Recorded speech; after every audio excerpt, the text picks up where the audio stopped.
Hi అండి అందరికీ. ఈరోజు నేను ఎన్నో సంవత్సరాలు ప్రసిద్ధిగాంచిన అరసవెల్లి సూర్యనారాయణమూర్తి టెంపుల్‌కి వచ్చామండి. ఎంతోమంది భక్తులు ఎక్కడెక్కడి నుంచో వస్తారు ఈ సూర్యనారాయణమూర్తిని దర్శించుకోవడానికి.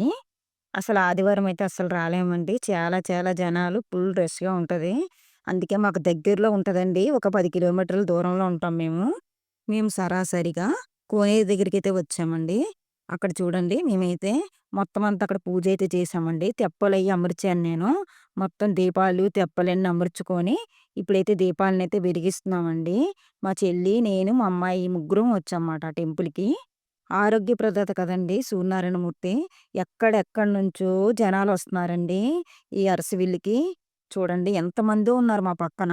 మొత్తం అయితే వీడియో అయితే మా అమ్మాయి అయితే తీయలేదు. చాలామంది దీపాలను వెలిగించుకొని కోనేటిలోనైతే వదులుతున్నారు.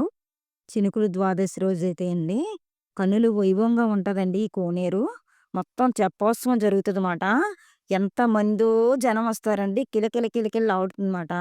నేనైతే ఇప్పుడు నేను అమర్చుకున్న దీపాలు మొత్తం తెప్ప కోనేటిలోనైతే వదలడానికైతే నేనైతే తీసుకువెళ్తున్నానండి. చాలా దీపాలున్నాయండి. నా కాళ్ళ దగ్గరికి కూడా వచ్చేసినియి. అందుకే కొంచెం లేట్‌గా వదలడం అయితే జరుగుతుంది. చాలా చాలా కనుల వైభవంగా ఉంటదండి సూర్యనారాయణమూర్తి టెంపుల్‌కైతే. మీలో ఎవరైనా చూడలేనోళ్ళుంటే తప్పకుండా వచ్చి దర్శించుకోండి ఆ ఆరోగ్య ప్రదాతని. ముఖద్వారం చూడండి. కళ్ళు పట్టవండి చూడ్డానికి. కనులు వైభవంగా ఉంటుందమాట. మొత్తం ఎక్విప్‌మెంట్స్ అయితే చాలా బాగా ప్రిపేర్ చేశారండి. వచ్చిన భక్తులకు ఎలాంటి ఇబ్బంది లేకుండా, మనం వేచి ఉండేలా అసౌకర్యం లేకుండా మొత్తం ఎక్విప్‌మెంట్స్ అయితే ఉన్నాయండి గుడి దగ్గరలో. మనం చూడదగిన పుణ్యక్షేత్రాల్లో అతిపెద్ద పుణ్యక్షేత్రం అండి. సూర్యనారాయణమూర్తి ఫోటోసు, ఆయన పాదాలు, మనకు కావలసిన పూజ సామాన్లు మొత్తం మనకు నచ్చిన రేటుల్లో దొరుకుతాయండి. వచ్చిన భక్తులు వేచి ఉండేలా మనకి చాలా ప్లేస్ ముందుకుంటుందండి. అన్నదాన భవనం దగ్గర చాలా బావుంటుంది. మేము ఎప్పుడు వచ్చినా సరే అరసవీల్ టెంపుల్‌లో భోజనం చేయకుండా అయితే మాత్రం వెళ్ళమండి.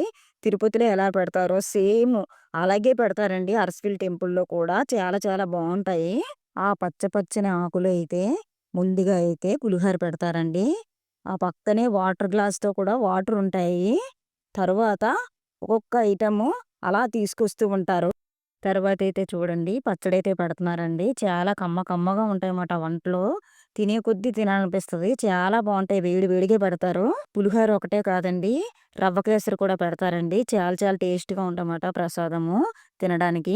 చూడండి రైస్ బండ్ అయితే వచ్చిందండి. రైస్ అయితే పెడుతున్నారు. కూర కూడా వేస్తున్నారండి. ఒకళ్ళు రైస్ పెడతారు. ఒకళ్ళేమో కూర పెడతారు. ఇంకొకళ్ళొచ్చి రసం, సాంబారు వేస్తారండి. మనం సూర్యనారాయణమూర్తిని దర్శించుకున్న తర్వాత ఎదురుగా అన్నదాన భవనం కనిపిస్తుందండి.